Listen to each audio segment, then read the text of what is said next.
tearing your vinyl flooring, simply get a bowl of water, dab your finger in several times in a circle motion, then using a heat gun until the water evaporates. Be sure to check your vinyls nice and soft and ready to work with.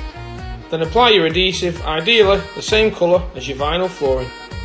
Your vinyl will stay soft for quite a while, so you'll have a really good working time to finish off any of those bumps or lips in the flooring.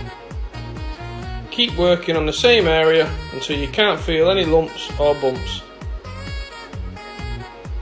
Heat up again if necessary.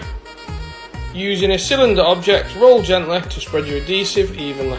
Like and follow for more flooring videos.